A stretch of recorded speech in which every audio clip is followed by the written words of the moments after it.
LPG cylinder booking की अवधि को 21 दिन से बढ़ाकर 25 दिन कर दिया है। इसकी वजह जमाखोरी को रोकना है। इसका मतलब यह है कि अब डिलीवरी के 25 दिन बाद ही दूसरे सिलेंडर की बुकिंग हो सकती है, जबकि पहले यह अवधि 21 दिनों की हुआ करती थी। वहीं कमर्शियल सिलेंडर की सप्लाई सीमित कर दी गई है, लिमिटेड कर दी गई है। फिलहाल सिलेंडर केवल अस्पतालों और स्कूलों को ही दिए जाएंगे। होटल और रेस्टोरेंट की सप्लाई बंद कर दी गई है और यही कारण है कि बहुत सारे राज्यों में, खास तौर पर अगर चेन्नई की बात की जाए, बेंगलुरु की बात की जाए, तो वहां पर होटल्स और रेस्टोरेंट्स को आज से बंद रखने का निर्णय लिया गया है। कमर्शियल सिलेंडर्स की सप्लाई को लेकर सरकार ने यह बड़ा निर्णय लिया है। 21 दिनों की अवधि को बढ़ाकर, जो वेटिंग पीरियड है उसे 4 दिन और बढ़ाकर 25 दिन कर दिया गया है। यानी कि जो आप 21 दिन के बाद अब दूसरे सिलेंडर की बुकिंग कर सकते थे, उसके लिए अब आपको 4 दिनों को और ऐड करना पड़ेगा, यानी कि 25 दिनों का इंतजार करना पड़ेगा। कमर्शियल सिलेंडर्स को लेकर सरकार ने यह बड़ा निर्णय लिया है, क्योंकि जो पैनिक लोगों में फैल रहा था कि शायद सिलेंडर की सप्लाई, तेल, डीजल, पेट्रोल की सप्लाई बाधित हो सकती है, उसकी वजह से लोग एडिशनल बुकिंग कर रहे थे।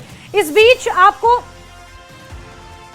ग्राफिक्स के जरिए समझाते हैं कि सरकार ने आखिर क्या निर्णय लिया है और इस निर्णय के पीछे का कारण क्या है। एलपीजी सिलेंडर बुकिंग की अवधि बढ़ाई गई है, यानी कि जो वेटिंग पीरियड था उसे बढ़ा दिया गया है, 25 दिन कर दिया गया है। 25 दिन के बाद ही दूसरा सिलेंडर अब बुक हो पाएगा। पहले आप 21 दिनों के बाद दूसरा सिलेंडर बुक कर लेते थे, लेकिन अब आपको 25 दिनों का इंतजार करना पड़ेगा। यानी कि आपको अपने किचन का जो बजट है, किचन की जो तौर तरीके हैं, उनमें भी थोड़ा बदलाव लाना पड़ेगा। लेकिन ये अभी मुख्यतः कमर्शियल सिलेंडर्स की बात की जा रही है। जमाखोरी को रोकने के लिए सरकार ने ये कदम उठाया, क्योंकि पैनिक में आके लोग सिलेंडर्स इकट्ठा करने शुरू कर रहे थे और उन्हें जमा करना शुरू कर रहे थे, ताकि आगे आने वाले समय में आसानी रह सके। और ऐसे में ये उथल पुथल इसमें देखने को मिल सकती थी। इस वजह से केंद्र सरकार ने यह निर्णय लिया है कि अब आप जो सिलेंडर बुकिंग है उसके लिए आपको 25 दिनों का अब इंतजार करना पड़ेगा। बहरहाल एलपीजी की कमी से होटलों की दिक्कत बढ़ गई है। मुंबई, बेंगलुरु जैसे महानगर जहां पर कमर्शियल सप्लाई रुकी हुई है, होटलों के बंद होने का खतरा वहां पर बढ़ गया है और बहुत सारे लोग वहां पर अब इससे प्रभावित होंगे। क्योंकि अगर बेंगलुरु की बात की जाए तो वहां पर आईटी प्रोफेशनल्स बहुत ज्यादा हैं, देश भर से वहां पर आईटी कंपनियां इतनी ज्यादा है कि लोग काम करने के लिए वहां जाते हैं। ऐसे में उनकी लंच, ब्रेकफास्ट, डिनर की डिपेंडेंसी छोटे रेस्टोरेंट्स पर ही होती है, डिलीवरी पर ही होती है। और ऐसे में अब कमर्शियल सिलेंडर्स की सप्लाई जिस तरह से प्रभावित हो रही है, सरकार ने जो निर्णय लिया है उसके बाद आम जनता तक इसका सीधा असर देखने को मिल रहा है। जो होटल में कर्मचारी काम करते हैं उन पर भी इसका असर आएगा, जो डिलीवरी वाले लोग हैं, जो डिलीवरी से जुड़े हुए लोग हैं, उन पर भी असर आएगा, रेस्टोरेंट्स एंड होटल मालिकों पर भी इसका असर आएगा और सीधे सीधे आम जनता जो उन पर डिपेंड है, छोटे ढाबों पर, रेस्टोरेंट्स पर, होटल्स पर, वहां पर सीधा असर इसका देखने को मिलेगा। सरकार ने कमर्शियल सिलेंडर्स को लेकर यह बड़ा निर्णय लिया है, जिसकी वजह से होटल इंडस्ट्री, रेस्टोरेंट इंडस्ट्री खासी प्रभावित होती हुई नजर आ रही है।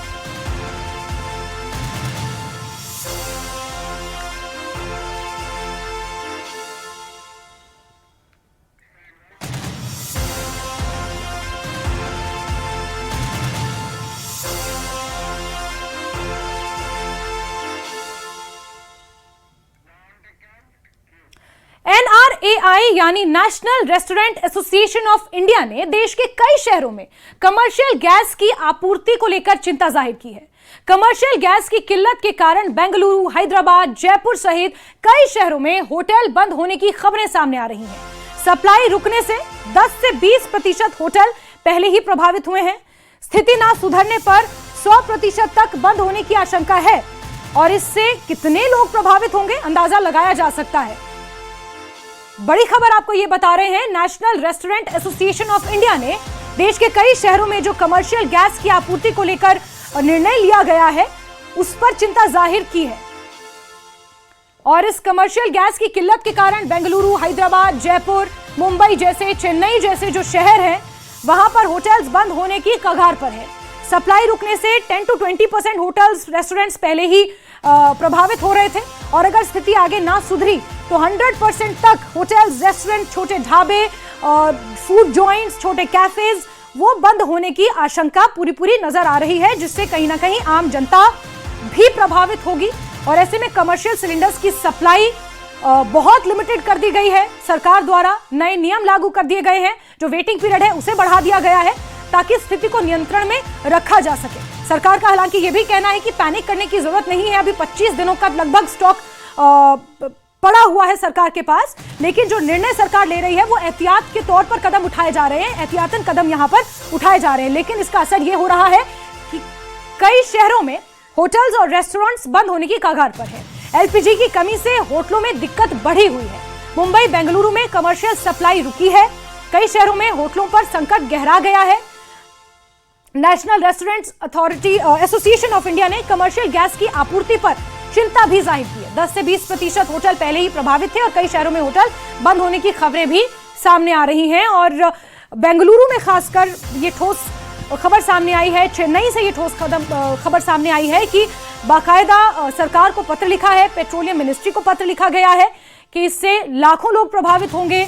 जो काम करते हैं रेस्टोरेंट्स में, होटल्स में, वो भी प्रभावित होंगे। आम जनता जो अपने खाने पीने के लिए इन होटल्स पे, रेस्टोरेंट्स पे डिपेंड है, स्टूडेंट्स हैं, आईटी प्रोफेशनल्स हैं, वो लोग इससे कहीं ना कहीं प्रभावित होंगे। बेंगलुरु, चेन्नई, मुंबई जैसे महानगरों में लोग काम के लिए वहां पर जाते हैं और पीजीज में रहते हैं, गेस्ट हाउसेस में रहते हैं। ऐसे में उनकी डिपेंडेंसी इन रेस्टोरेंट्स पर बहुत ज्यादा होती है, तो इससे कहीं ना कहीं ये जो पूरा इकोसिस्टम है ये इंपैक्ट होगा। वहीं ईरान संकट के बीच अब पूरी दुनिया कच्चे तेल और गैस के संकट से जूझ रही है। तब भारत सरकार ने अपनी कमर कस ली है और आश्वासन दिया है कि फिलहाल गैस की कमी नहीं होने दी जाएगी, लेकिन अगर हालात बिगड़ते हैं तो घरेलू उपभोक्ताओं को प्राथमिकता दिए जाने की बात भी कही गई है। यानी कि कमर्शियल सिलेंडर्स को प्राथमिकता ना देकर जो डोमेस्टिक लोग हैं, यानी कि जो घरेलू उत्पाद है या घरेलू जो सिलेंडर्स हैं उन्हें प्राथमिकता दी जाएगी। यानी कि आपके किचन पर बहुत ज्यादा इंपैक्ट नहीं पड़ने दिया जाएगा, ये सरकार का मानना है। बहरहाल ईरान युद्ध को लेकर एक बहुत बड़ी खबर भी सामने आई है।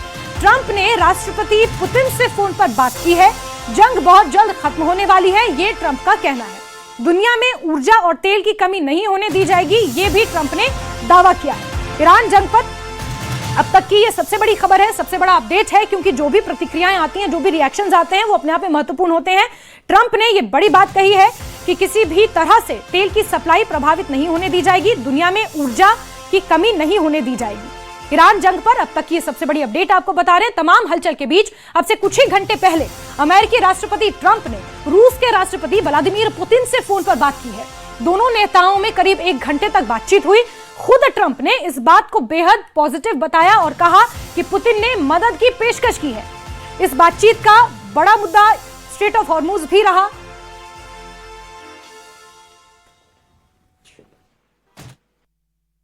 We obviously talked then about the Middle East, and he wants to be helpful. I said, you could be more helpful by getting the Ukraine-Russia war over with. That would be more helpful. But we had a very good talk, and he wants to be very constructive. Yeah. और Trump के दावे के बाद कच्चे तेल में भारी गिरावट देखने को मिली है। कच्चे तेल की कीमतों में भारी गिरावट देखने को मिली है। $100 के नीचे कच्चे तेल का प्राइस आ चुका है। कच्चा तेल $86 प्रति बैरल पहुंच चुका है। $120 प्रति बैरल तक पहुंचने वाला कच्चा तेल ट्रंप के बयान के बाद भारी गिरावट उसमें देखी गई है। मिडिल ईस्ट में जारी युद्ध समाप्त होने वाला है जैसे ही राष्ट्रपति डोनाल्ड ट्रंप ने ये संकेत दिए, ऐसे में कच्चे तेल की कीमतों में गिरावट देखने को मिली। संकेत अमेरिकी राष्ट्रपति डोनाल्ड ट्रंप ने दिए हैं। उन्होंने कहा कि किसी भी तरह से ऊर्जा और तेल की कमी होने नहीं दी जाएगी। वैश्विक बाजार में राहत की लहर इससे दौड़ी। कच्चे तेल की कीमतों में भारी गिरावट दर्ज की गई। ब्रेंट क्रूड $86 प्रति बैरल पर आ गया और ब्रेंट क्रूड दुनिया का सबसे महत्वपूर्ण और व्यापक रूप से इस्तेमाल होने वाला कच्चा तेल का बेंचमार्क है।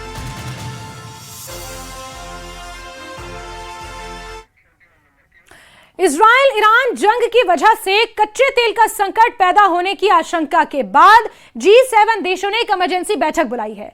संकेत ये मिल रहे थे कि बैठक में G7 देशों के इमरजेंसी तेल भंडार खोलने पर विचार हो सकता है, लेकिन अब अपडेट ये आया है कि G7 देश अपने इमरजेंसी भंडार नहीं खोलेगा। इससे पहले इस तरह की अटकलें थी कि एक इमरजेंसी बैठक हुई है, उसमें G7 देश अपने कच्चे तेल के भंडार खोलने पर विचार कर सकता है ताकि तेल की किल्लत को कम किया जाए, खत्म किया जाए। इन अटकलों का असर भी दिखा और 2 घंटे के भीतर कच्चे तेल की कीमतों में $17 की गिरावट दर्ज की गई। लेकिन अब ताजा अपडेट यह है कि G7 देशों ने अपने इमरजेंसी कच्चे तेल के भंडार नहीं खोलने का निर्णय लिया है।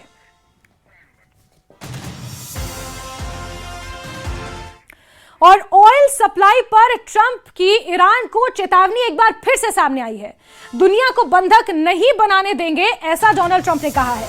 ईरान ने ऑयल शिप रोके तो अंजाम भुगतना पड़ेगा। ईरान को पहले से ज्यादा बड़ी मार झेलनी पड़ेगी। दुनिया में ऑयल की कमी नहीं होने देंगे, ये राष्ट्रपति डोनाल्ड ट्रंप का कहना है।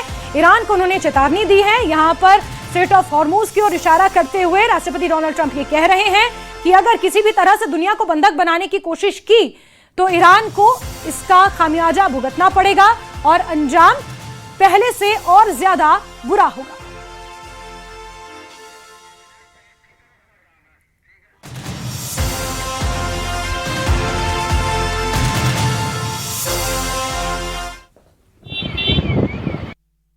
But that way, as we continue Operation Epic Fury, we're also focused on keeping energy and oil flowing to the world. And I will not allow a terrorist regime to hold the world hostage and attempt to stop the globe's oil supply. And if Iran does anything to do that, they'll get hit at a much, much harder level. I will take out those targets that were easy and that I mentioned just before. We'll take them out so quickly, they'll never be able to recover, ever.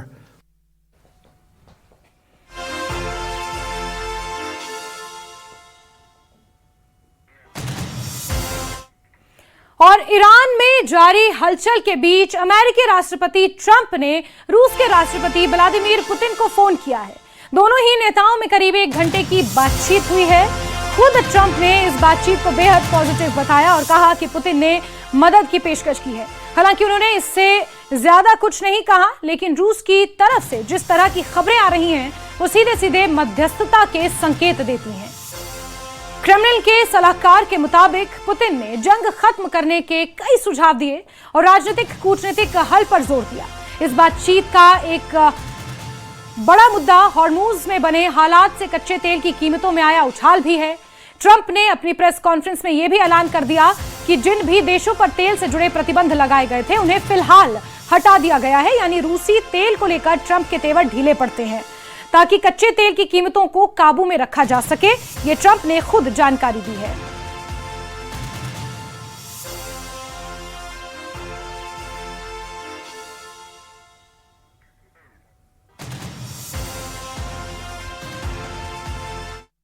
We obviously talked then about the Middle East, and he wants to be helpful. I said, you could be more helpful by getting the Ukraine-Russia war over with. That would be more helpful. But we had a very good talk, and he wants to be very constructive. Yeah.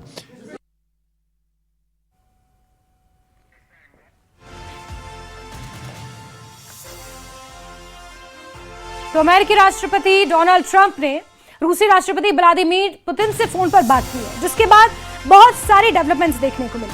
कच्चे तेल की कीमतें जो कि $115 प्रति barrel तक पहुंच गया था, अचानक उसमें गिरावट आई।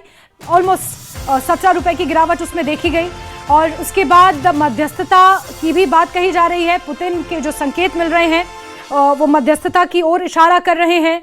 साथ ही साथ राष्ट्रपति डोनाल्ड ट्रंप ने ईरान को एक बार फिर से चेता दिया है कि अगर स्ट्रेट ऑफ हॉर्मूज के जरिए दुनिया को बंधक बनाने की अगर कोशिश की तो अंजाम बहुत बुरा होगा।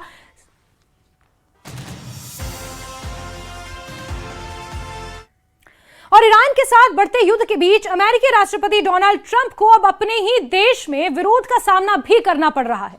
वॉशिंगटन के एक रेस्टोरेंट में डिनर करने पहुंचे ट्रंप के खिलाफ वहां मौजूद लोगों ने जोरदार नारेबाजी शुरू कर दी।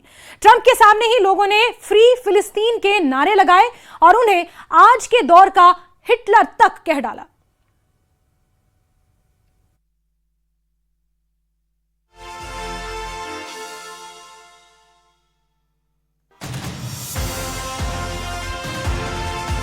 Trump is the Hitler of our time! Free DC!